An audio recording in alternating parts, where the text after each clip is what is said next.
¿Qué tal, amigas y amigos en todo el país? Bienvenidos a Mesa de Análisis Salud.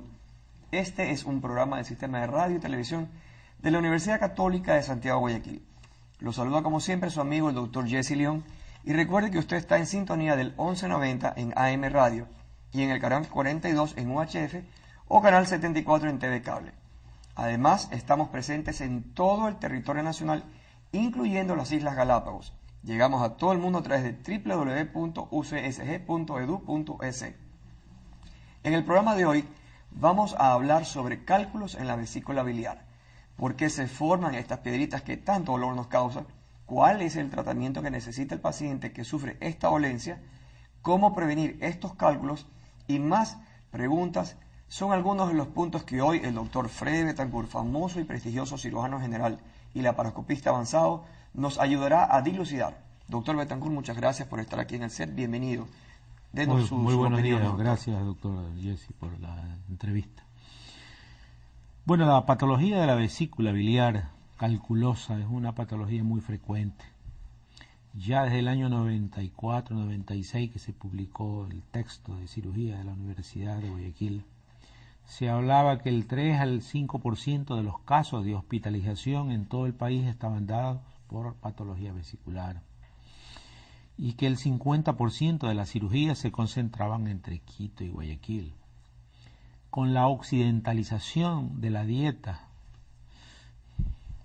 no le voy a dar nombres de marcas extranjeras que se han instalado, pues hot dog, papa frita, es muy frecuente la presentación clínica en pacientes por debajo de 20 años.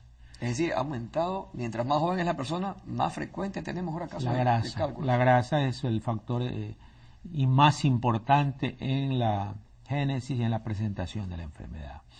Sin tildarme de viejo, pero cuando nuestros profesores nos enseñaban, nos indicaban que un paciente con vesícula biliar era aquel que tenía 40 años, de preferencia mujer y de preferencia un poquito obesa, ya, las 3F. Eso de los 40 años y que sea mujer y obesa, pues prácticamente ha desaparecido de la literatura porque tenemos pacientes desde los 10, 12 años de edad con esta patología. Tan corta edad, o sea, prácticamente niñitos, preadolescentes. Te ven las diferentes comidas que se expenden en la ciudad y en el país, pues comiendo los diferentes productos rápida, esa comida rápida, esa occidentalización de la dieta es lo que ha tornado muy frecuente. Se ha sumado con el sedentarismo, ¿no? Tremendo. Doctor Betancourt, usualmente la vesícula biliar, ¿qué es? ¿Dónde se encuentra? Bueno, la vesícula biliar pues está ubicada en el lóbulo derecho del hígado, por debajo del hígado. Nosotros la podemos ubicar por debajo del reborde costal, en el lado derecho del abdomen, en la parte superior. Y su función es más que nada almacenadora de bilis, ¿no? No es un órgano que produce la sustancia, porque la bilis es producida eminentemente en el hígado, ¿no? En el hígado. A través de un proceso muy complejo, la bilis se produce y luego de producida se almacena en la vesícula. Cuando los alimentos pasan al intestino delgado, que es el duodeno, se envían órdenes nerviosas para que la vesícula se contraiga y expulse bilis. Entre la comida es más copiosa, más grasosa, más cantidad de bilis va a expulsar. Es decir, la bilis que expulsa desde su almacenamiento, desde su bodega, por así decirlo, de la vesícula, permitiría asimilar mejor los alimentos. Claro, o sea, sí, hay un aforismo clásico que dice que sin bilis no hay vida, ¿no? Sin bilis no hay vida. Sin bilis no hay vida. Todos los alimentos necesitan la bilis para la digestión. Si no existe este proceso, si la bilis no se pone en contacto con los alimentos, no va a poder ser digerida ni absorbida, ¿no? La absorción, hay un proceso de absorción de sales biliares que en la parte terminal del intestino delgado que se produce, eso no se va a dar y va a ser, le diría, incompatible con la vida. Doctor Betancourt, en su experiencia, ¿cuáles son las enfermedades más comunes que puede presentar una vesícula biliar? Bueno, primero comencemos diciendo que no necesariamente la vesícula tiene que estar enferma con la presencia de cálculo, ¿no? Hay una patología que se llama colecistitis alitiásica que está presente en más o menos un 10% de los pacientes con patología vesicular que pueden presentar la enfermedad de la vesícula sin tener cálculo, ¿no? Ahí la enfermedad en sí es producida o como génesis o como antecedentes personas que hayan del sexo femenino, pues que es prevalente en el sexo femenino 3-1, o sea, tenemos por cada 3 mujeres con cálculo tenemos un varón con cálculo, y eso lo podemos darnos cuenta fácilmente pues en nuestro hospital. Yo trabajo en el Hospital Vernaza y las salas de cirugía general de mujeres se operan muchísimo más patología vesicular que los varones. Hay factores hormonales que están en juego, haber tomado en un momento determinado anticonceptivos orales, el sexo y la dieta, definitivamente. Y la obesidad que va de la par también con la dieta. Con esta dieta. Con la claro. dieta. Increíble. Y doctor, en su práctica hospitalaria, en su práctica privada, usualmente, ¿cómo debuta una persona que tenga enfermedad en la vesícula, específicamente cálculos? ¿Qué síntomas, qué signos tienen estas personas? Bueno, al inicio la enfermedad es asintomática, entre comillas asintomática, porque el paciente va a la consulta o va al hospital siempre por patologías agudas, pero la presentación clínica inicial va a ser cuadros de dispepsia. El paciente refiere que se llena de gases, que el abdomen se le distiende, que no puede digerir muy bien los alimentos y que al contacto con los alimentos hay un dolor muy leve, que en la mayor parte de los casos no lo toma en cuenta. El paciente acude a la consulta del médico o al hospital verdaderamente cuando le da un dolor importante a nivel abdominal en la parte derecha. Entonces, un dolor muy intenso que necesita de algún analgésico potente. Entonces ahí es donde dice algo me está pasando. Generalmente en alguna unidad médica va a haber siempre una ecografía a la mano y le van a tomar un eco, que es el método más fidedigno, más confiable, más barato, rápido de hacerlo, y va a tener el diagnóstico de una manera, si se quiere, rápida. Perfecto. Usualmente, doctor Betancourt, desde que usted diagnostica clínicamente, ecográficamente y convierte pues todos los demás exámenes de electrocardiograma, laboratorio, ¿cuánto tiempo debe esperar desde el diagnóstico hasta el tratamiento? Bueno, primero tendría que decirle que esta es una enfermedad que es muy variable en cuanto a la agudización de sus síntomas, ¿no? Así como puede estar asintomática por semanas, meses o años, puede en un momento determinado debutar con un cuadro muy agudo, con un dolor muy penetrante, y que en un 10 a 15% de los casos puede complicarse con una patología que comprometa al páncreas. Puede darle una pancreatitis. Por culpa de cálculos biliares, exactamente. Yo le diría que la enfermedad calculosa tiene como una de las complicaciones más graves la presentación de una pancreatitis aguda. Terrible eso ahí. Porque imagínese, usted viene con un cuadro de piedritas en la vesícula y de repente puede esperar, pero si se agudiza, como usted dice, si se hace demasiado intenso, un huracán agresivo en el interior de su abdomen, termina con una pancreatitis que realmente tiene complicaciones de bemoles mucho mayores a lo que pudiéramos imaginarnos. Claro, ahora tenemos el otro cuadro.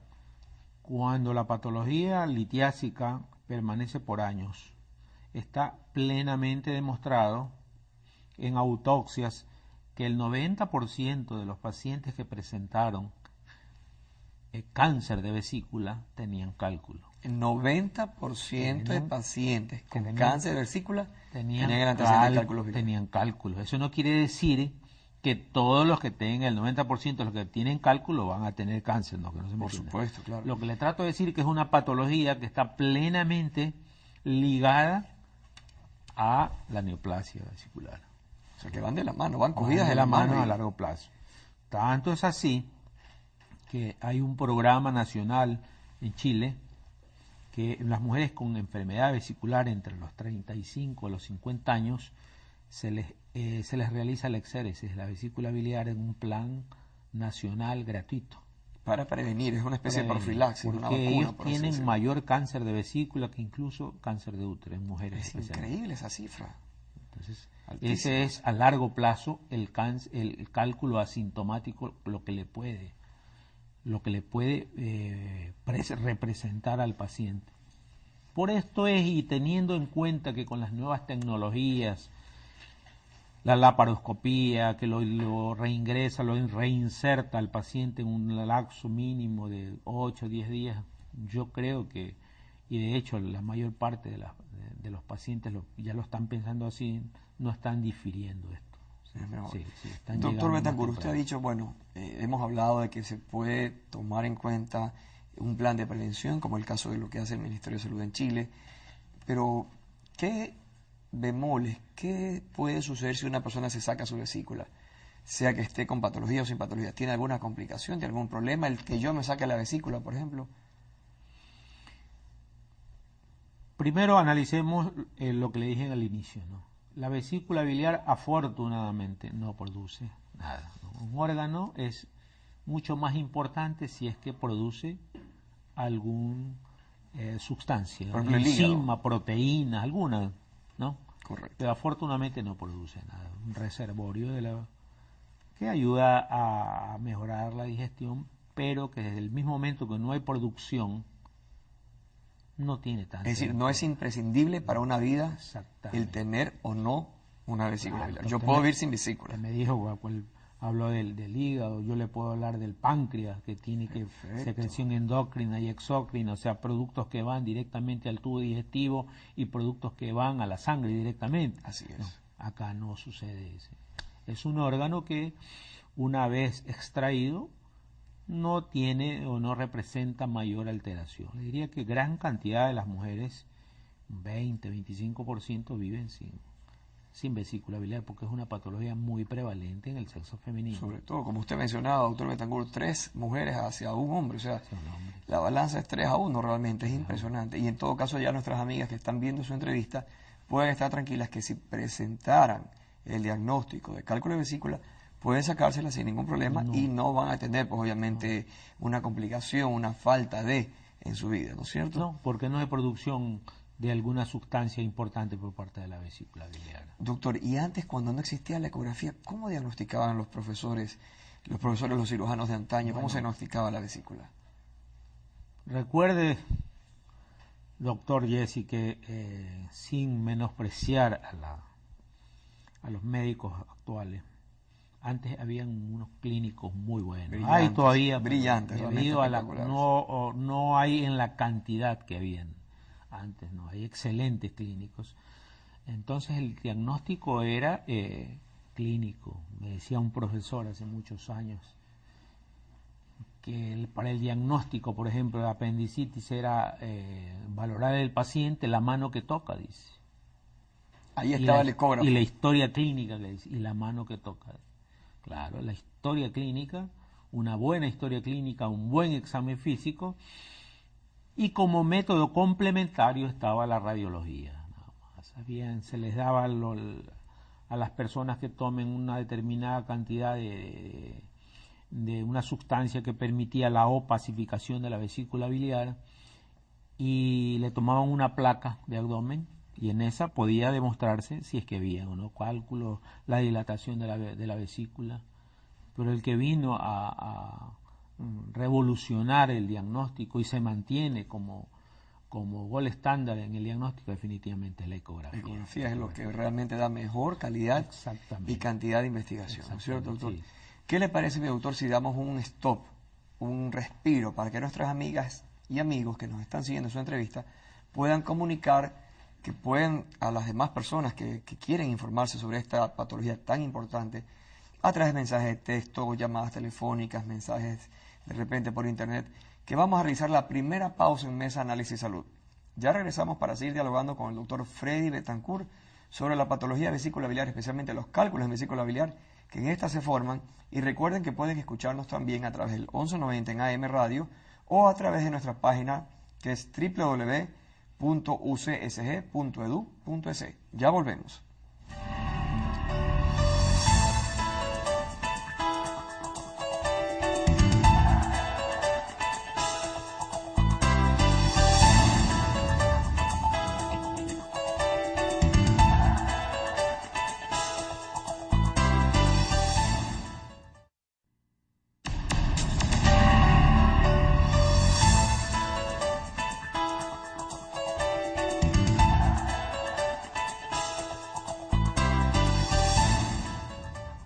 Muchas gracias por continuar en sintonía de UCSG Radio y Televisión. Estamos el día de hoy en la entrevista Cálculos en la vesícula biliar con el doctor Freddy Betancourt.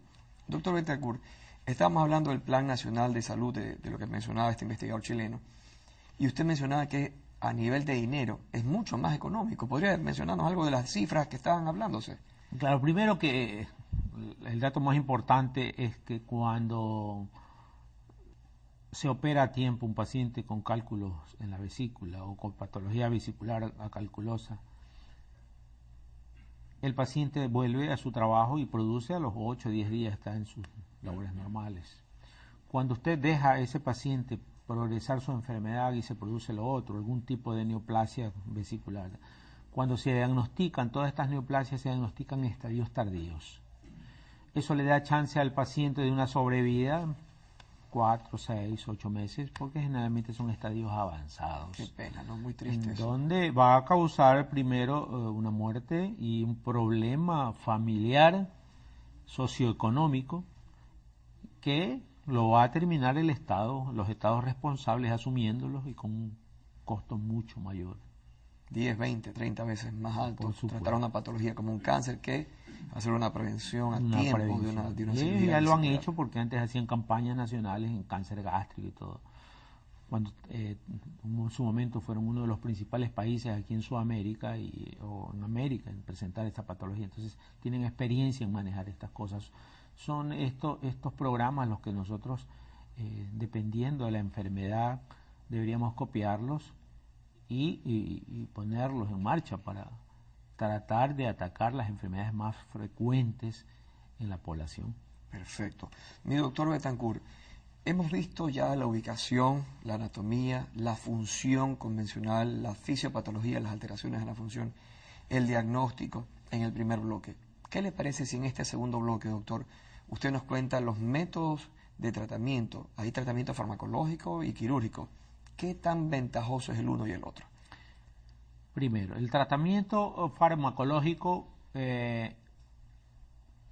está diseñado para pacientes con enfermedad calculosa, lo que se llama barro biliar, o sea, que es la fase anterior a la presentación calculosa. Hay ciertas medicaciones que se dan por 2 o 3 meses y que en un momento dado pueden resolver con la dieta, por resolver el problema. Pero lo que está plenamente determinado es como la pared de la vesícula biliar está compuesta de musculatura lisa. Esta musculatura lisa se distiende y la función de contracción se pierde. Entonces se dilata, es una vesícula perezosa ya. Vaga, ya no funciona propiamente. Exactamente, entonces comienzan a sedimentarse y acumularse sales biliares y van a origen. Entonces no está descrito, pero la tasa de éxito no es el gol estándar. Tenemos la otra, la cirugía per se, o la cirugía que realizamos en pacientes con grave riesgo cardiológico, graves problemas respiratorios, en los cuales hacemos una incisión muy pequeña, o ahora lo hacemos por vía percutánea, drenamos la vesícula biliar, dejamos un catéter y en cuestión de 2 o 3 semanas, cuando ya está realizada una conexión entre el exterior y la vesícula, o sea, una fístula, retiramos ese catéter y el paciente pues queda momentáneamente su problema resuelto. Pero el gol estándar y el que revolucionó el tratamiento, lo que revolucionó el tratamiento de la patología vesicular es la laparoscopía, definitivamente, ¿no? Yo recuerdo que cuando usted nos daba clase, porque para los que no saben, Freddy Betancourt es uno de los cirujanos, yo me atrevo a decir que es el mejor cirujano de Ecuador en lo que es el área de vía biliar, de vesícula, hígado y vías biliares. Fue profesor mío en el posgrado de la Católica de Cirugía General y en otras áreas más. Y ha sido mi tutor y profesor maestro en el área de la laparoscopía avanzada. Yo me acuerdo que Freddy nos decía que uno empezaba haciendo la cirugía por grandes incisiones de 15, 20, 30 centímetros para una vesícula, y que había el famoso anecdotario, la frase que grandes incisiones para grandes cirujanos, y eso obviamente daba mucho dolor. ¿Qué tal la respuesta corporal a ese tipo de cirugías? Bueno, lo de grandes incisiones, grandes cirujanos se mantuvo por muchos años, grandes cirujanos que dieron mucho lustre al Ecuador, a la ciudad de Guayaquil. Fue prácticamente aniquilado, diría yo, con el advenimiento de la cirugía laparoscópica, ¿no? La laparoscopía revolucionó esto, pues el acceso mínimo. Le diría que una incisión grande que le puede producir en este rato. Para ese rato yo creo que era lo ideal, porque la tecnología no avanzaba, no lo tenían a disposición. Si lo hubiesen tenido, probablemente lo hubiesen hecho. Una incisión grande le puede producir primero defectos estéticos, pasando de afuera hacia adentro. Segundo, puede producirle una hernia, porque usted repara un tejido, corta, o sea, secciona músculos, secciona vainas tendinosas, usted las repara, pero eso puede abrirse en un momento dado. Le puede dar una hernia, puede tener un absceso en la herida quirúrgica. Si hay grasa de por medio, si el paciente es un poco obeso, va a haber mayor predisposición, porque la grasa se defiende muy mal. Es así que los obesos siempre será preferible el abordaje laparoscópico, pues aunque ahora yo creo que el 95% de estos procedimientos o más se está haciendo por laparoscopía. Gracias a Dios. Entonces, así es. El año 86, que fue en Alemania, que se hizo la primera cirugía, y la publicaron y la hicieron en Francia en el 87.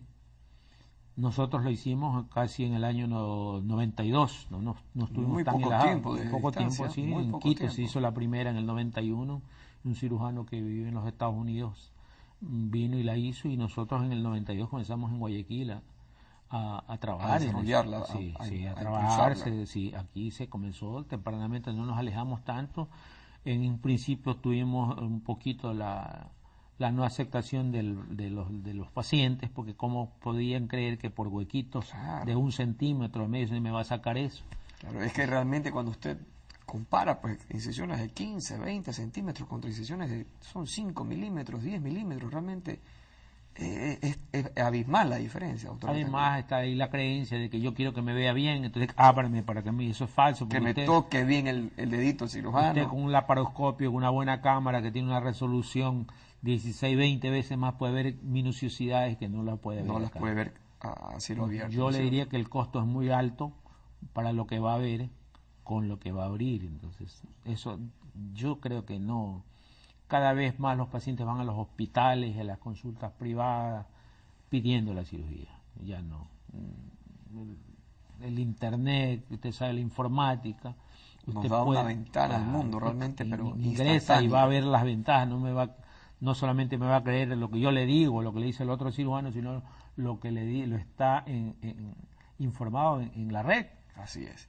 Hoy en día la internet nos permite pues comunicarnos. Mire que este canal y esta radio usted la puede seguir a www.ucsg.edu.es para que siga viendo la entrevista del doctor Freddy Betancourt. Y si acaso no la pudo ver en el reprise, la puede ver después en YouTube. Doctor Betancourt, hemos hablado de las ventajas y complicaciones que da una cirugía convencional a cielo abierto. Hemos hablado de las ventajas, los beneficios hacia la laparoscópica, pero también hay una nueva oleada, el nuevo avance tecnológico en la cirugía laparoscópica, que es la cirugía por un solo puerto. ¿Ustedes qué opinión les da el hacer cirugía de vesícula biliar por un solo puerto, doctor Betancourt? Su experiencia, su opinión. Primero, para el público, la cirugía convencional laparoscópica utiliza 3 o 4 puertos, puertos pequeños de medio centímetro y de 1 centímetro. La cirugía monopuerto actualmente tiene dispositivos de 2 centímetros, por donde va colocado todos los dispositivos. Entran los 3, entra la cámara y entran 2 pinzas disceptoras, o sea que va para manipular el área. El primer requisito que tiene que haber es que el cirujano tenga experiencia en cirugía laparoscópica convencional. No puede haber curva de aprendizaje a una persona no entrenada con un monopuerto, porque va a tener un poco de mayor dificultad en realizarla. De ahí, pues como se dice, monopuerto tiene un solo orificio, aun cuando pues tiene que saberse que tiene esa incisión mínimo 2 centímetros, y ahora incluso las mismas fábricas, las mismas empresas de instrumental dicen que lo ideal es que tenga 3 centímetros. para mayor libertad de acción, Exacto, mayor grado de no movimiento. choquen las pinzas, dice, de 3 centímetros. Entonces ya va una serie De recomendaciones, digamos, para el claro, monopuerto. Sí, del monopuerto, sí. Y entre el monopuerto, es decir, una incisión puede ser por el ombligo, orificios naturales, lo que sea, versus la laparoscopía convencional de 3, 4 puertos. ¿Qué ventajas hay de la última, de la monopuerto versus la multipuertos? Primero, estéticamente va a tener una sola incisión. Posibilidad de sangrado por los otros puertos ya no va a haber. Y la ventaja básica que le da cerrar una sola incisión. Menos dolor, menos sangrado, menos riesgos. La desventaja, le diría, es los costos, que son un poquito Todavía más. son... Sí, pero yo creo que al final eso debe ir bajando a medida que la tecnología y la presión de la sociedad, de los pacientes, vaya haciendo que sea mayor.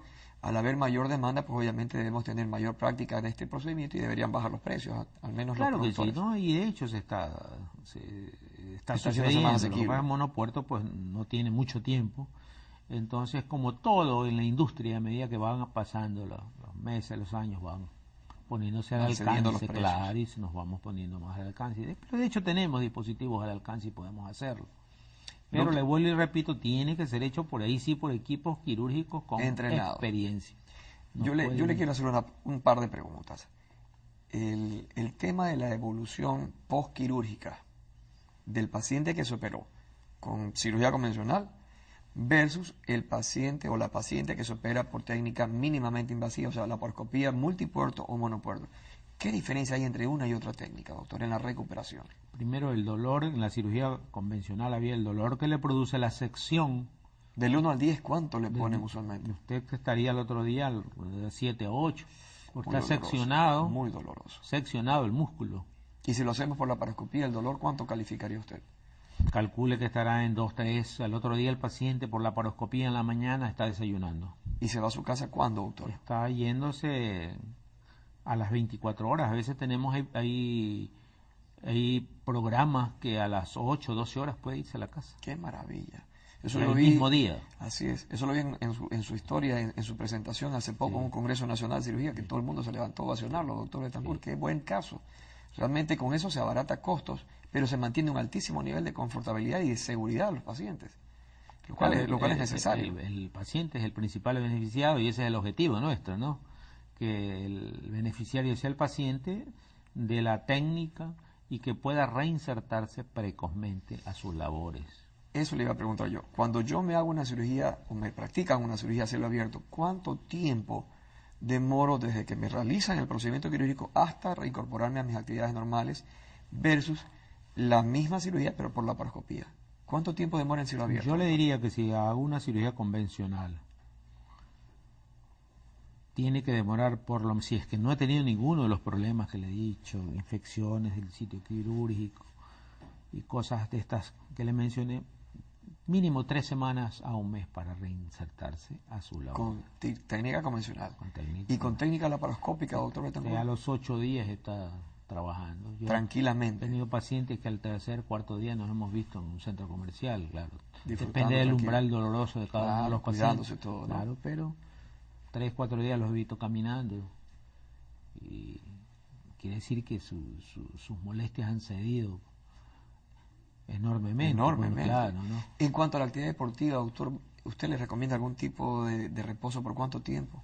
En las actividades deportivas, a las 2, 3 semanas ya la comienzan a hacer. Con la laparoscopía, sin problema. Sí. Y de arriba me pide producción, la jefa de producción, la señorita Nancy, que pregunte la actividad íntima, la actividad sexual, ¿cuánto tiempo debe tener? Yo sé que es una pregunta de repente un poquito jocosa, pero es importante porque muchas chicas y muchas señoras y señoras nos están siguiendo. Bueno, te diría, Jessy, que esa pregunta es... ¿A usted se la hacen siempre en su consulta, doctor? Cuando no me la hacen me preocupa. Por supuesto.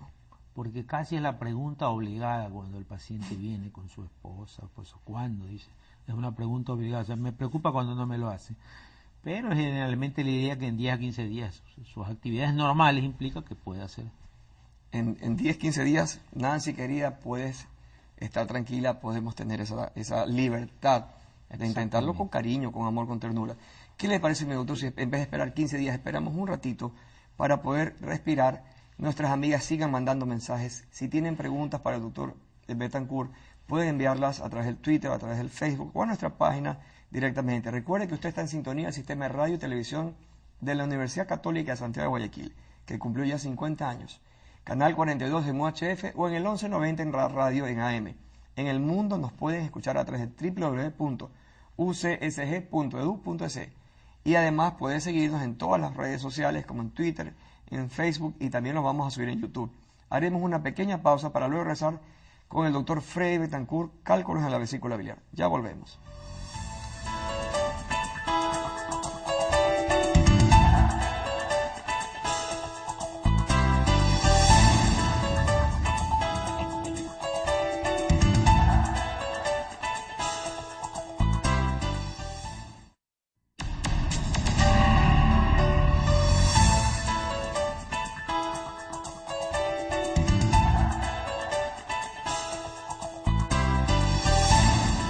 Está bonito. Bueno, muchas gracias amigas y amigos por estar en sintonía de UCSG Radio y Televisión. Estamos en Mesa de Análisis Salud. El tema de hoy es crucial. Cálculos en la vesícula biliar con nuestro invitado, un famoso y prestigioso cirujano general y laparoscopista avanzado, el doctor Freddy Betancourt. Doctor Betancourt, en el receso estábamos hablando de que obviamente se necesita una curva de aprendizaje, como usted lo mencionó en el bloque anterior. Generalmente, cuando uno está en la formación para su capacitación como cirujano general, empieza haciendo cirugía abierto, empieza haciendo también cirugía cadavérica, cirugía en animales. Usted es un profesor muy respetado a nivel nacional e internacional, pero mencionó también que para pasar a la laparoscopía se exige eso. ¿Cuántos casos o cuántos años usted requiere que ese futuro laparoscopista debe haber entrenado en cirugía general abierta? Bueno, primero tenemos que tener en cuenta que el cirujano en los posgrados, como está establecido y la Universidad Católica incluso lo tiene que hacer su entrenamiento en cirugía general. El cirujano primero tenemos que tener en cuenta que la laparoscopía no es una cosa más que una técnica quirúrgica. La especialidad es cirugía. Entonces tiene que ser cirujano, tiene que ser sus 3, 4, 5 años de cirugía convencional, sus posgrados de residencia en cirugía. Entonces ahí vamos primero a realizar lo que usted dice, cirugía cadavérica, después pasamos a la cirugía en humanos, también ahora tenemos la cirugía... la simulación. La simulación, pero más que nada eso está dado para la cirugía laparoscópica. Entonces, una vez que tiene un buen entrenamiento en cirugía convencional, abierta, porque tiene que tenerla, porque les pongo un ejemplo, si yo soy laparoscopista y me salté ese peldaño de entrenamiento en cirugía abierta y hago laparoscopía sola, se me complica un paciente de cirugía laparoscópica, ¿cómo lo voy a convertir? Si no tengo la capacidad, no he estado entrenado para eso. Es decir, que el paracaídas de una complicación en la laparoscopía existe siempre, y usted se lo menciona de repente a un paciente de vesícula que viene muy agudo, muy difícil, la posibilidad de una conversión a cielo abierto. Claro, y tal es así que la conversión debe estar alrededor entre 3 al 5%. Deben ser, me imagino, casos demasiado graves, difíciles, te digo, muy claro, por supuesto, pacientes con larga data, con patología vesicular, pacientes con gangrenas de vesícula, pacientes en cuales la alteración anatómica es extrema, sí, producto del proceso inflamatorio, pacientes con cirugías previas que han alterado la anatomía del árbol biliar. Entonces todo hace que el médico en un momento dado no pueda identificar los elementos o tenga mayor dificultad de acuerdo a su experiencia en identificar los elementos. Ahí el juicio o el razonamiento juicioso del cirujano, la experiencia cuenta mucho. La conversión no es sinónimo de fracaso, sino de seguridad. Es seguridad, y eso los años en el entrenamiento y operando lo van a dar. Uno debe tener en cuenta que el convertir a un paciente va a fracasar. No, el paciente necesita que el procedimiento termine de la mejor manera posible. Hay una premisa de Hipócrates que decía, primero no hacer daño, no share. Entonces, eso es lo primero. Y eso lo va adquiriendo con el entrenamiento en cirugía convencional y paulatino en cirugía laparoscópica que se está dando. Qué maravilla. Doctor Betancourt, dentro de su conocimiento, estamos hablando también en el receso, en la pausa, de que una cirugía, por presentar cálculos en la vesícula, a veces está tan deteriorada la anatomía, tan deformada las estructuras anatómicas, que para un cirujano con experiencia o con menos experiencia se le hace difícil y pueden haber complicaciones en el momento de la cirugía. ¿Qué complicaciones por cirugía? ¿Hay lesiones arteriales, o sea, vasculares? ¿Hay alteraciones en la vía biliar? Cuéntenos un poquito de eso, porque eso es un tema que siempre a la ciudadanía le preocupa mucho. Para que estén haciendo un poco de historia, el porcentaje de complicaciones en las lesiones quirúrgicas de la vía biliar antes del avenimiento de la cirugía laparoscópica estaban en el 0,2%. 0,2%. Cirugía convencional abierta. Cuando vino la laparoscopía, este porcentaje subió y en algunas series hasta el 2%. 10 veces más. La curva de aprendizaje costó, porque fue un método que salió abruptamente. Acuérdense que los que nos entrenamos para esa época, pues tuvimos mayores problemas, si se quiere. Claro, fueron los precursores, los primeros. Entonces, modelos animales, congresos, no hubo para ese momento el entrenamiento convencional que se da en los posgrados. Pero tampoco había información, porque era una técnica que recién la tecnología le estaba facilitando. Entonces, como que no había ni siquiera bibliografía, no había experticia a nivel mundial de eso. Exactamente, esa experticia y eran muy pocos los centros en donde se entrenaban. Pero hoy, en este momento, esa curva, ese porcentaje después de llegar a 2 ha bajado y está equiparado cirugía convencional abierta con cirugía laparoscópica. 0,2%, no debería ir más allá de eso. ¿Cuáles son las complicaciones? Complicaciones menores a complicaciones mayores. Diría que complicaciones menores es un sangrado que le puede ocasionar una relaparotomía o reintervenir al paciente. Una lesión por retracción del hígado que le puede dar un sangrado igual. Y de ahí viene lo más grave que se produce, las lesiones quirúrgicas de la vía biliar, como se las ha detallado, que no es otra cosa que lesiones a niveles tanto del conducto cístico o del conducto biliar principal, conducto hepatocolédoco, ¿no? Que son lesiones que van a una escala de 1 a 5 según la clasificación, y dependiendo la escala más baja, el menor es el grado de lesión, y dependiendo la altura, o sea, 4 o 5 de Bismuth, que es una clasificación más común, o Strasberg, puede llevarlo a un paciente, para que usted tenga idea, en un momento dado a hacer una hepatectomía parcial, o en estadios mucho más avanzados puede llevarlo al trasplante. O sea que puede haber lesiones realmente severas, importantes, que complican pues con la necesidad de un posible trasplante, doctor. O sea, en todo caso, que nos quede claro que lo que se sugiere es no esperar a que esa enfermedad de cálculos en la vesícula se pase mucho data, porque también altera las estructuras anatómicas y hay mayor posibilidad de complicaciones transoperatorias. Mucho mayor, así como con los cálculos que estando circunscritos a la vesícula biliar puedan pasar a la vía biliar principal, al colédoco, que ya no tienen cálculos en la vesícula, sino que tiene cálculos en el colédoco, se complica ya. ¿Qué sucedería si pasa eso? Por ejemplo, el paciente o la paciente por temor, por estrés, por miedo, no hace la cirugía tempranamente y algún cálculo migra al colédoco. ¿Cómo se maneja la presentación de esos cálculos en colédoco? Bueno, el paciente se torna algo histérico, ¿no? Se vuelve amarillo, ¿verdad? Se vuelve amarillo, niveles de bilirrubina 3, 4, 5. Las enzimas hay mucho más dolor, el dolor es mucho más exquisito. Ese paciente tiene más probabilidades de presentarle una pancreatitis, porque los cálculos alojados en el colédoco pueden inflamar la porción distal del conducto, y ahí también está el orificio de salida del conducto pancreático, con mayores riesgos y mayor mortalidad para el paciente. Muy severo este caso. La identificación del cuadro en sí es importantísimo para poder ahora, conjuntamente con la gastroenterología endoscópica, poder resolver la patología coledociana primero y después la patología vesicular, que lo podemos hacer.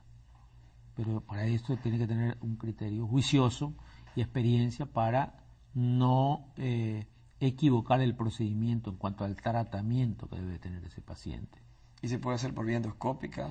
Por vía endoscópica actualmente se lo están haciendo, se están retirando los cálculos de los conductos biliares y en 24 o 48 horas nosotros procedemos a extraer la vesícula biliar por laparoscopía, un procedimiento combinado. Es decir, primero se manda, si tuviera ese caso de cálculos en vesícula y uno que otro haya migrado a conducto colédoco, a vía biliar, primero vamos a endoscopía, abrimos el área en tratamiento en cuestión, el conducto. El conducto, sí. Esperamos que desinflame, que bajen y posteriormente en 2 o 3 días puede ir al procedimiento quirúrgico laparoscópico para extracción de vesícula.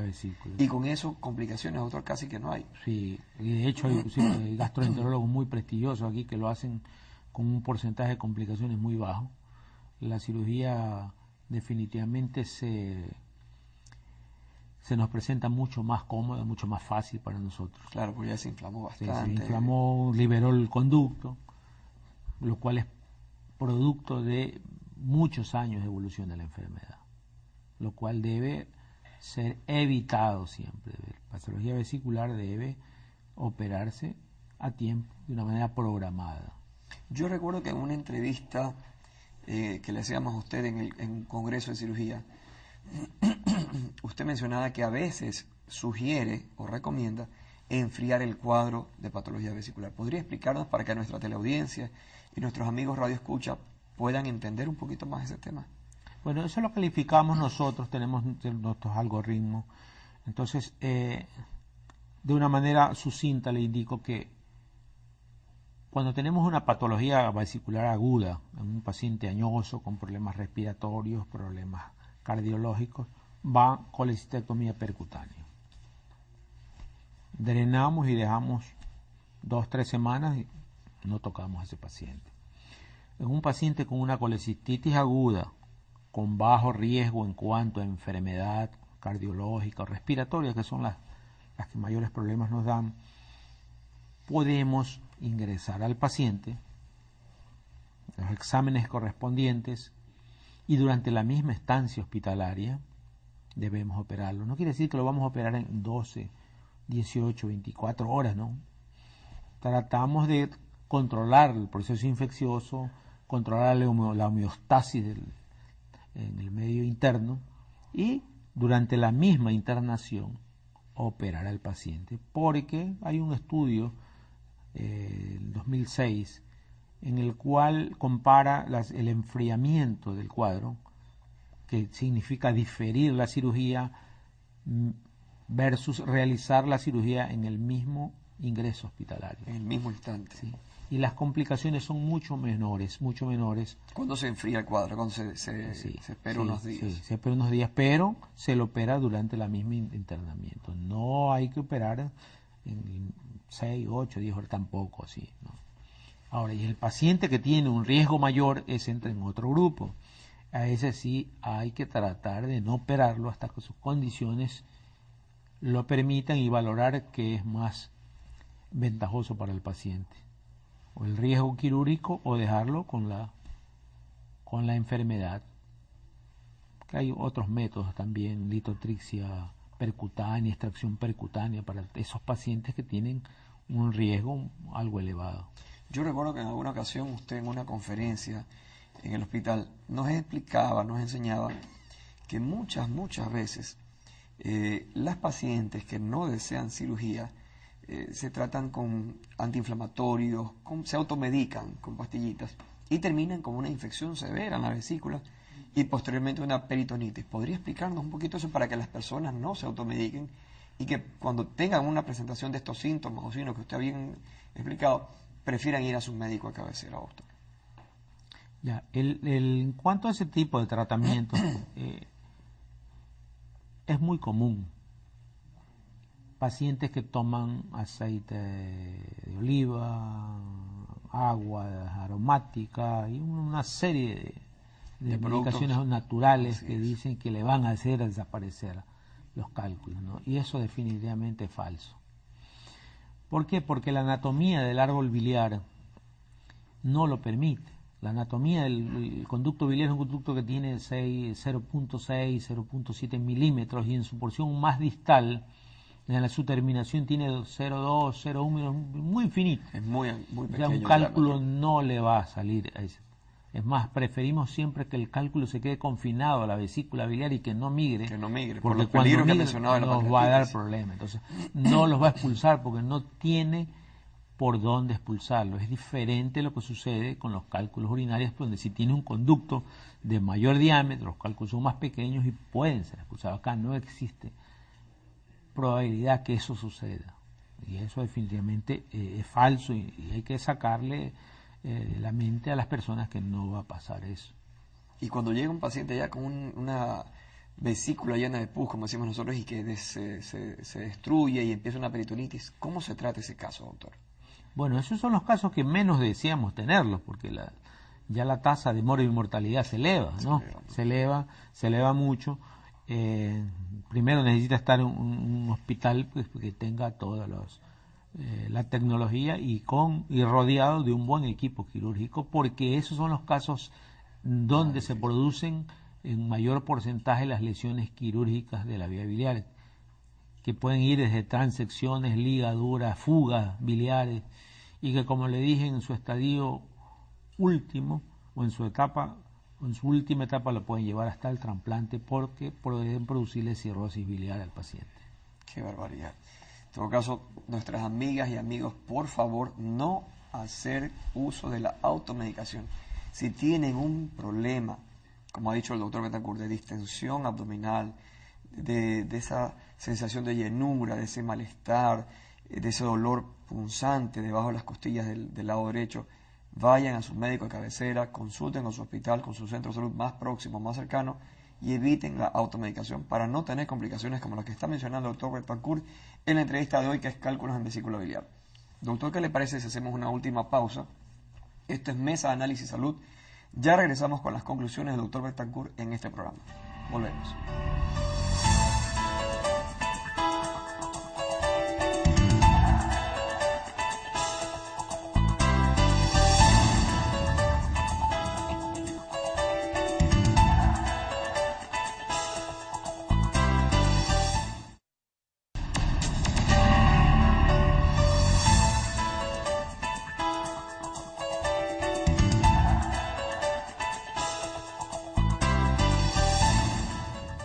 Gracias por continuar, amigas y amigos, en Mesa de Análisis Salud a través de UCSG Radio y Televisión. Estamos en el último bloque con el doctor Freddy Betancourt hablando de un tema apasionante como es el que se refiere a los cálculos o presencia de cálculos en la vesícula biliar. Doctor Betancourt, en el receso estábamos hablando de un caso sui generis muy difícil. ¿Podría comentarlo brevemente con la audiencia, por favor? Sí, es un caso más que nada para aleccionar, para que las personas con patología biliar lleguen a tiempo al médico o al hospital que los atiende y que no dejen tardíamente que su enfermedad evolucione y puedan tener complicaciones. Porque las complicaciones, como les dije, son muy serias, ¿no? Tuve la oportunidad de ver hace unos 2 meses una chica de unos 28 años de edad. Jovencita, doctor, una paciente muy joven. Con antecedentes quirúrgicos el año 2007, finales de 2007, una cirugía vesicular. Tuvieron algún tipo de complicación. Parece que habían lesionado el conducto biliar. Regresa al hospital alrededor de 2 semanas. La reoperan. Y para ese momento definitivamente lo que le hicieron era probablemente lo que ella necesitaba, pero en el cuidado postoperatorio no sé si se perdió la paciente, no sé si no le hicieron lo que tenían que hacerle en su momento, pero la fase final es que la operamos hace 2 meses, pero nos encontramos ya con un hígado de aspecto cirrótico, lo biopsiamos, le hicimos la reparación del conducto, pero la cogimos muy tarde. La biopsia nos señalaba que había una cirrosis biliar. ¿Qué significa eso? Que la función hepática pues está destruida, que la funcionabilidad del hepatocito es mala y que a largo plazo y con los cuidados respectivos, ella lo que va a necesitar es un trasplante. O sea, hechos de la vida real, lo que le dije, eso es lo que pasa.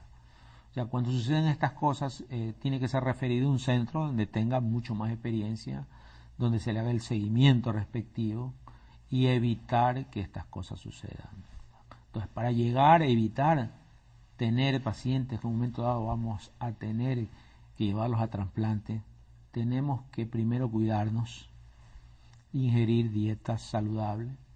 Si nos diagnostican en su momento dado cálculos o patología vesicular, operarnos con alguien que tenga experiencia.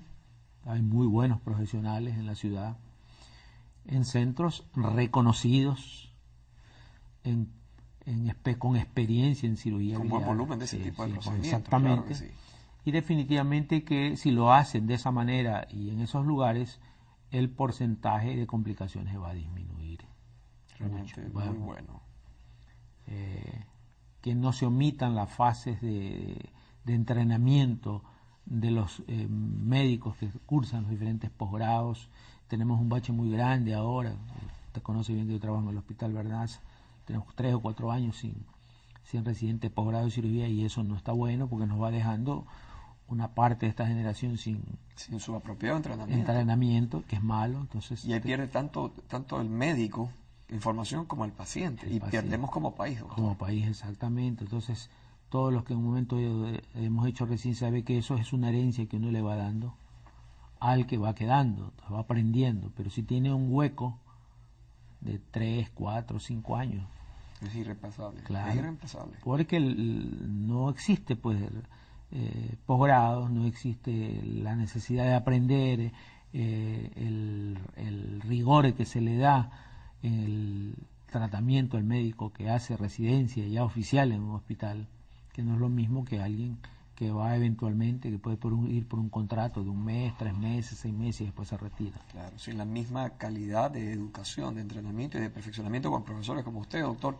que están siempre pues a la vanguardia de la información y pidiendo que los médicos que están bajo su tutela se perfeccionen, se preparen. Exactamente, y eso creo que está sucediendo en todos los hospitales, por lo menos lo podría decir en la ciudad, sí, no podría decir que pasa en otras ciudades del país, pero en Guayaquil pasa eso. Tengo entendido que parte está sucediendo en el país, pero no le puedo asegurar, pero aquí en Guayaquil sí. En todo caso, usted también recomendaría que se vea la opción de que hayan centros como el Hospital Vernaza, el hospital donde tuvimos la suerte de participar, que permita hacer más frecuentemente cursos y que se coordine con las autoridades necesarias para subsanar este déficit que tenemos en todo caso, doctor. Sería bueno eso. Claro, porque uno se preocupa también, pues, ¿quién me va a operar después a mí? Exactamente. ¿Quién lo va a operar a usted? ¿Quién me va a operar a mí, doctor? Bueno, como quiera estar usted, yo lo opero con todo el cariño del mundo, doctor. Pero ¿quién me opera a mí después? Pues yo soy alumno suyo. Pero esto es una generación, esto es un proceso que tiene que ir.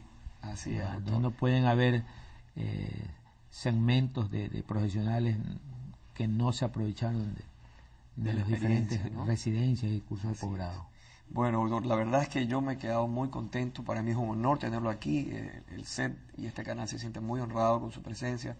Esperamos que sea la primera, pero de muchas otras invitaciones que usted acepte, doctor, venir, porque realmente profesionales, profesores de su experiencia, de su nivel académico, realmente nos honran, nos enorgullecen poder tenerlo a usted, doctor. Lamentablemente, como usted dice, el tiempo es el gran enemigo del canal, de la radio y de todos nosotros, porque el tiempo se va y no vuelve, dice una vieja canción. Sí. Entonces, nos vamos a tener que despedir. Aquí concluye nuestro programa, doctor, y queríamos agradecerle a usted oficialmente, doctor Freddy Betancourt, y a todas las personas, amigas y amigos que nos han seguido en la entrevista con el doctor Freddy Betancourt por el sistema de radio y televisión de la UCSG, por habernos acompañado.